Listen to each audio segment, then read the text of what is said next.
So we'll begin our review of the day then. We'll hear some interviews from the far end, from the players' end. See who comes out to represent England tonight. That'll be interesting. But this can be downloaded as a podcast, of course, later on, bbc.co.uk/cricket. So the first day of the first test between England and India at Trent Bridge already sees India in a dominant position. England won the toss. They were bowled out for 183. At one stage they were 138 for 3. They then lost 7 wickets for 45. Sibley made 18. Burns was out in the first over for a duck. Crawley 27. Johnny Bairstow 29. Joe Root made 64. They put on 72 together. Lawrence a duck. Butler at 18. Ball duck. Robinson a duck. Wickets clattering down there. Broad made 4. Sam Curran threw his bat and made 27 not out as he and Jimmy Anderson added 23, with Anderson finishing on 1. His stumps were splattered by a brilliant Yorker from Bumrah, who finished with 4 for 46. Mohammad Shami 3 for 28. Mohammad Siraj took 1 for 48, and Shardul Thakur 2 for 41. And so with about an hour to bat, India made it through to the close without losing a wicket, 21 without loss, so they're 162 runs behind. I should mention that there were 9 overs lost today on a blameless, flawless, sunny day up to tea time. The floodlights came on to encourage play. They played the extra half hour, but still 9 overs failed to be bowled. So that's a sort of minor technicality, really, amongst the rest of the wreckage of what we surveyed here from an England perspective. Michael Vaughan, I reckon that's about the worst possible start that England could even have anticipated, and yet somehow it's not terribly surprising. No surprise. I mean, it wasn't easy. The ball was doing quite a lot at times, but we're not surprised. You're going back quite a while now with the England Test match team, and when the ball does anything, you kind of know, unless Joe Root gets a big score, this England Test match team struggles. There's no Ben Stokes.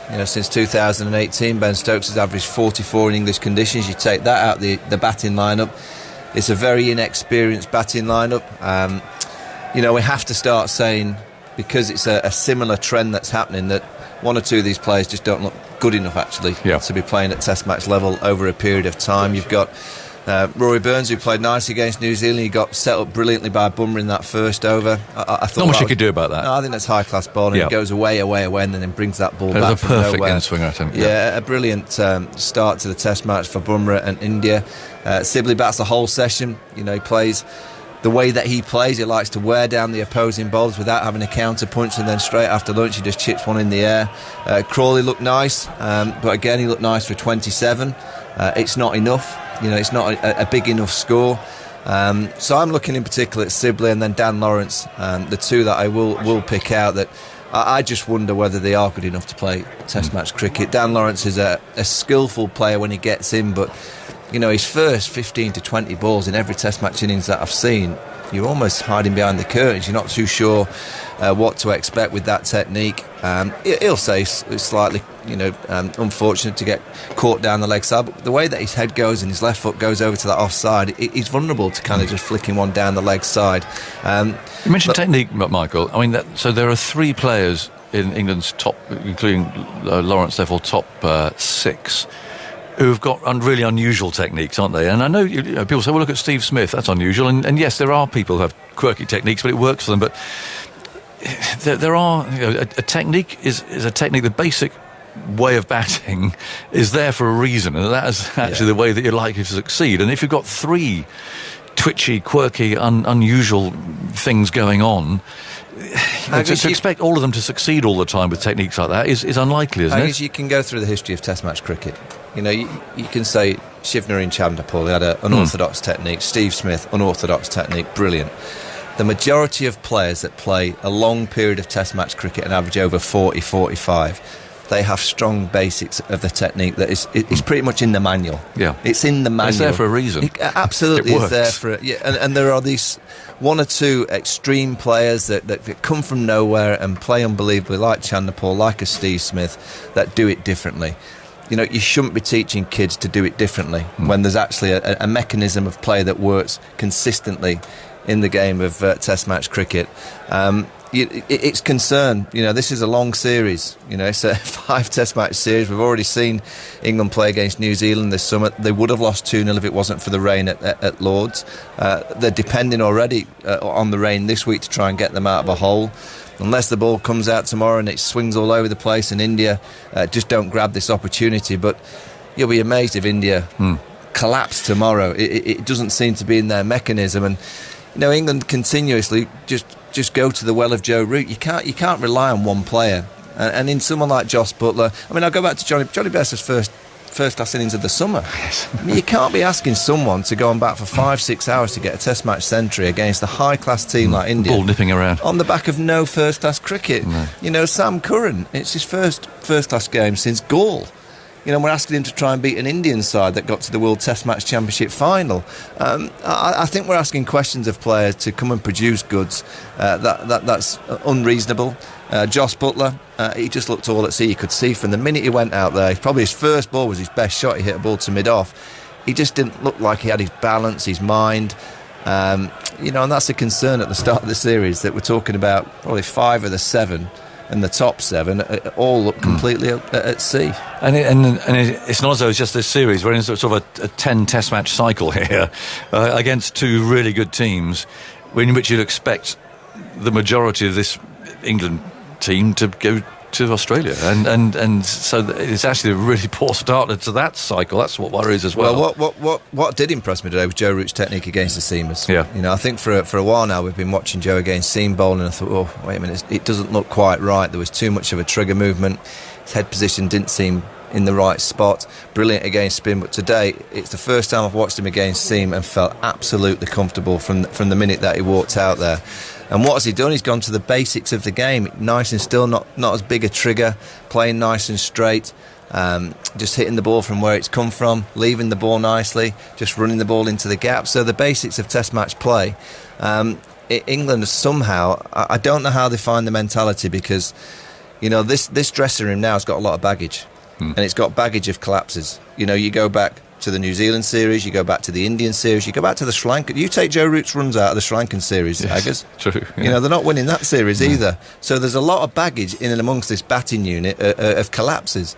So when you lose 2 or 3 wickets, in the back of that dressing room's mind, here we go again, because we've done it recently so often. And I don't know how to get out of that, because they're up against this team, and then the Aussies will be exactly the same quality in attack. You're just not going to have any kind of leeway. But it's the structure of the English summer, isn't it?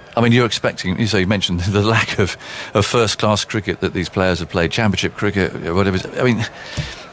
Something has to give, doesn't it? To expect players to come in and play test cricket on a pitch where it's just nipping around a bit against high-class bowling, they've got to be playing more first-class cricket. They do, but we can give them that excuse as well, Aggers. The Indians have been at centre parks. Yes. They seem to be. Well, we haven't seen them bat much yet, to be fair. And New Zealand, when they came over, they'd not played much cricket, and they played better than England. I think we're giving them too many excuses. You go back to that New Zealand series, they played lots of 4-day cricket. This batting unit had probably had better preparation for that New Zealand series than any test team for many, many years, because they played a lot of county cricket. Ultimately, the caveat it was freezing cold, it was horrible weather, and the pitches were nipping around all over the place. So again, it wasn't great preparation. No, it wasn't, but it still was preparation, and they went into that series with a few runs under their belt, and they still didn't produce the goods. Sometimes you've got to look yourself in the mirror as a management group, as a selection group, and quickly, I think over a couple of names, they've got to realise that potentially they're not good enough at test match level. Looking at poor shots, so you have to say that Sibley's was a poor shot, having got set. And the disappointing thing, I think, is that they did get starts. Sibley got 18, Crawley got 27, Bairstow got 29. That was, they got in. Well, that's the problem, isn't it? We're trying to gloss over a really bad day with a little bit of positivity by saying someone's played well for 27. It's test match cricket. You get to 20, 25, you've got to go and get 50, you've got to go and get the hundreds, you've got to get the big scores.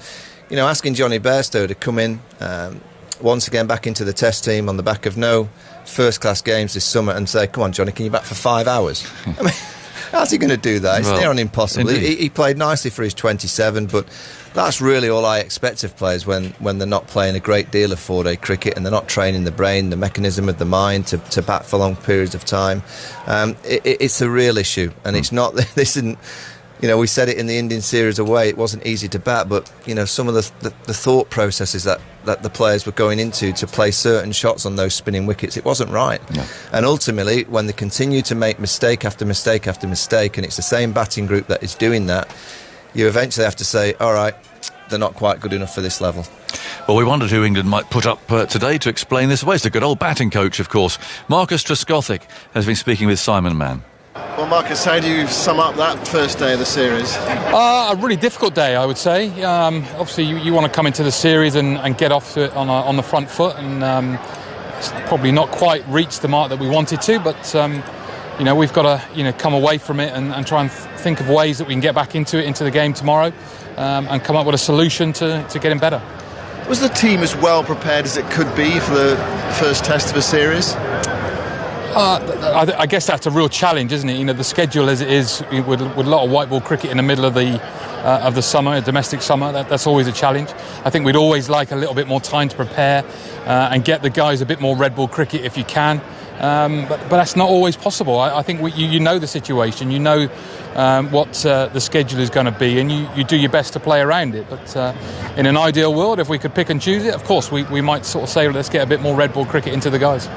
You're the batting coach. I mean, in conversations with the batters at the top of the order coming into the game, did they say, I don't feel perhaps as well prepared as I need to be for a test match? That's a really interesting point to say. I think they felt good going in. You feel coming into the day that you've done the preparation. We've had 3 really good days. We had a good day at Loughborough last week to sort of get an extra time, getting extra hits. And you walk out of the net session in the morning feeling fairly confident. I think maybe the actual battle of a real tough test match against a very good Indian team that maybe just highlighted potentially that you need a little bit more. So no one individually would put their hand up and say no, they're not ready. Of course, they get themselves in a good position to take on whoever they're playing against. But maybe we can do a little bit more to help them out. Is it a question of confidence as well, especially in the top order? A bit of confidence lacking? I don't think it was lacking going into today. No, I think there was some tough, challenging conditions. It swung around at different points, probably more in the first session. It swung quite a bit, and then in the last session after tea. But I don't think confidence is an issue. I think it's just a case of getting better, working harder, and hopefully, sort of starting to turn it around and see the benefits from the hard work. Was it an obvious bat first day? I don't know. I think, we've looked at the pitch throughout the last sort of 3 days of preparation, and it has sort of slightly changed. A lot of stats that you look at, we know as players look at a lot of different stats and ground stats and pitch stats, very much biased in the favour of batting first. It's just maybe it was the right toss and it was the right decision. We just probably haven't sort of executed what we'd wanted to do. What do you do from here? I mean, how do you get yourself back in the game? Well, fight back hard. Look, we come back in the morning and hopefully there's still a bit of life in the pitch and a bit of swing around, and we know that we've got the bowlers to sort of take control of that.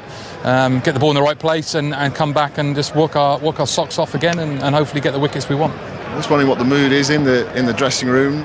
First day, 183, no wickets. It's quite a deflating day, isn't it? It can be. I think you've got to be really careful not to get too down with it. Test cricket, international cricket is sometimes up and down, and you're going to have days when you don't quite get it right. The skill is really sort of going in and going, right, what can we do better tomorrow? Because today is gone, we can't improve upon it. Let's come back and do better than what we have done today. Marcus, thanks very much for your time. Pleasure. Simon Mann talking to Marcus Trescothick. Interesting. Jeffrey Boycott was here watching today. I wonder what he'd think of preparation for a test match with 3 or 4 nets, which is basically what these batsmen have had. So, lots of conversation about that, the balance of the season. It isn't a new topic, but this season, as we know, so much emphasis on fast cricket, 2020 cricket, 100 cricket. There'll be more of a conversation, I'm sure, about how England prepares its test cricketers better. Now, let's get the Indian view, shall we? Deep Das Gupta is with us, and excuse us chuntering on a bit here, Deep, because it's just what we do when England have had a bad day. Meanwhile, from your perspective, wow, patience, hard work, terrific bowling skills? And discipline more so, because as Wani was mentioning about the technique of some of the English batters, you could see that straight away for Dom Sibley, Zach Crawley, the bowlers were attacking the stumps. Usually you start with a 6-3 field with the 6 fielders on the offside and 3 slip fielders, but for them straight away with a 5-4 field with 4 fielders on the onside. So you could see that. I think the execution, the planning, it was spot on, as close as you can get to a perfect day. Yeah. What did you make of England's batting? I've been saying this for a while, and I was covering the last series in India as well. I thought at times it seems like they've made cricket a little more complicated than it actually is. It's not that tough. I mean, that's obviously, interesting. What do you mean by that? That's an interesting comment. What do you mean? Yeah, I mean, look at some of the techniques there. I mean, for example, Rory Burns, I know there is a reason why he has that kind of a stance and everything else. But if you look at some of those techniques there, I mean, listen, it's for me, I think it needs to, for coaches and people like us, the idea is to simplify a complicated game and not complicate it more. And what I believe is at times we tend to complicate an already complicated game. So, yeah. I mean, that's what I think. I think, for example, he mentioned about someone like a Chanderpaul or even Steve Smith. They look a little different, but the basics in terms of, they finish all their trigger movement. Mind you, Chanderpaul had an open stance, but before the ball was released, he was side on. He had a very still head. His bat downswing was straight. So whatever they did or whatever Steve Smith does is before the ball is bowled. So his trigger movement is done before the ball is released. So after the ball is released, he just needs to pick the line and length and decide on what shot he plays, not to worry too much about his trigger movements. Yeah, and I guess Sharma and Rahul rather proved that in that last hour, didn't they? I mean, they just played pretty straightforward, easy movement cricket, and then they're still there an hour later.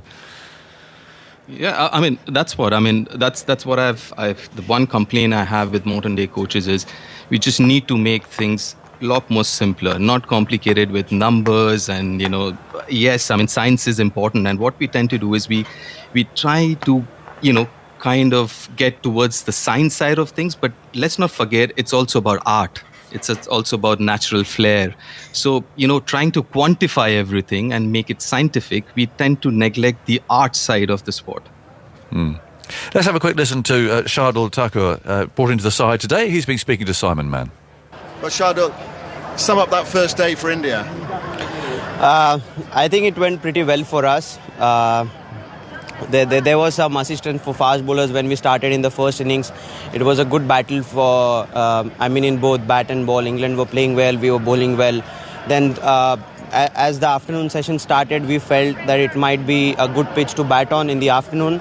But the wicket of Johnny Bairstow, I think, opened up, and then we just kept getting the wickets.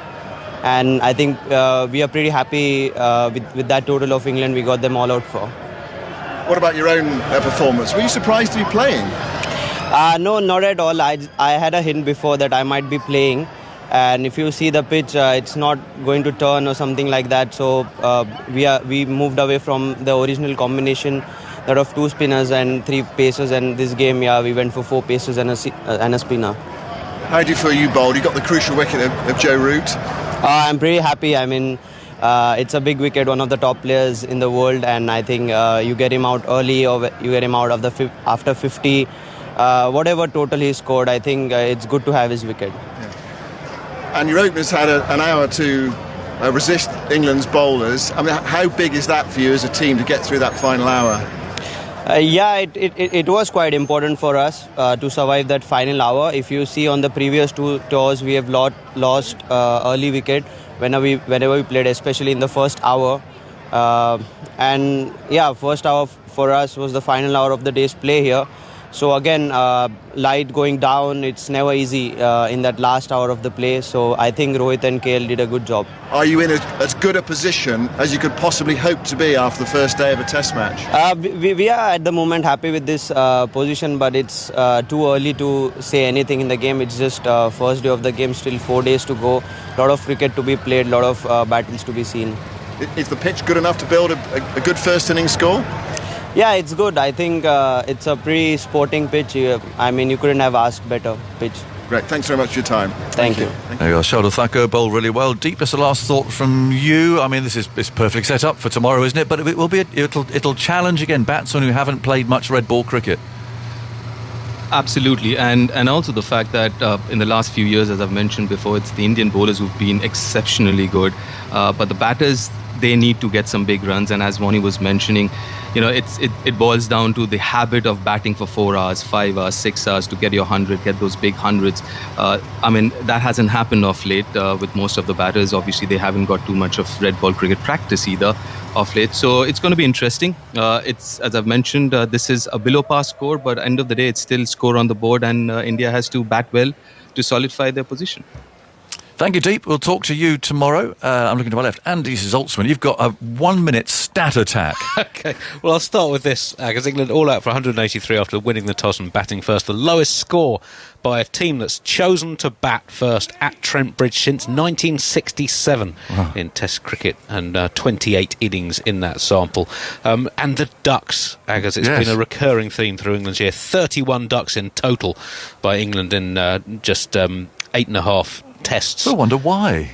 Well, 3 more will be their second most ever in a year. 21 of them have been top 7, which is the joint third most by any team in a calendar year, and 13 have been top 3 ducks, the joint most by any team in a test year, and England still have 7.5 tests of batting to go. So, dear me. Well, it is extraordinary. It's just batsmen just walking out there and getting out. And I feel a bit sorry for Dan Lawrence today. 4th ball, a little tickle down the leg side, a 4th ball duck, and another one recorded there. So, a big day tomorrow. If you are coming, bring a brolly. The forecast's a little bit varied. It's going to be overcast, but there might be some rain around in the afternoon.